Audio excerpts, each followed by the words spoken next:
இன்னைக்கு எம்சாண்ட் வந்து அண்ணா திமுக ஆட்சியில் ஒரு யூனிட் 3000 ரூபாய்க்கு வித்தது.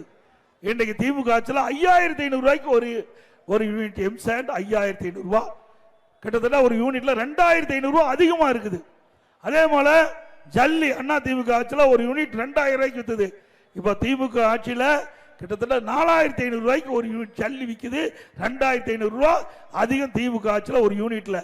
அதே போல சிமெண்ட் அண்ணா திமுக ஆட்சியில் வெளி மார்க்கெட்ல ஒரு மூட்டை 240 ரூபாய், திமுக ஆட்சியில் ஒரு மூட்டை சிமெண்ட் 350 ரூபாய், 110 ரூபாய் அதிகம். செங்கல் அண்ணா திமுக ஆட்சியில் 6 ரூபாய்க்கு வித்தது ஒரு செங்கல், இன்னைக்கு ஒரு செங்கல் 10 ரூபாயிலிருந்து 12 ரூபாய் வரைக்கும் விற்குது. மரம் 200% உயர்ந்துட்டுது.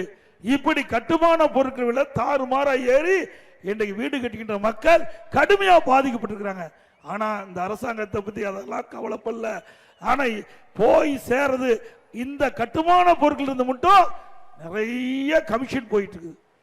இன்னைக்கு கம்பி அண்ணா திமுக ஆட்சியில் ஒரு டன் கம்பி 40,000 ரூபாய்க்கு வித்தது, இன்னைக்கு ஒரு டன் கம்பி 70,000 ரூபாய்க்கு விற்குது. ஆக இப்படி கட்டுமான பொருட்களுடைய விலை உயர்வானால் இந்த கட்டுமான தொழில் புரிகின்றவர்கள் அத்தனை பேரும் வேலை இழக்கக்கூடிய சூழ்நிலை. இன்னொரு பக்கம் இந்த வீடு கட்டுறவங்க கடுமையா பாதிக்கப்பட்டிருக்கிறாங்க. ஆனா அதை பத்தி எல்லாம் கவலைப்படாத முதலமைச்சர் இன்றைய முதலமைச்சர் ஸ்டாலின் என்பதை நாம் எண்ணி பார்க்க வேண்டும்.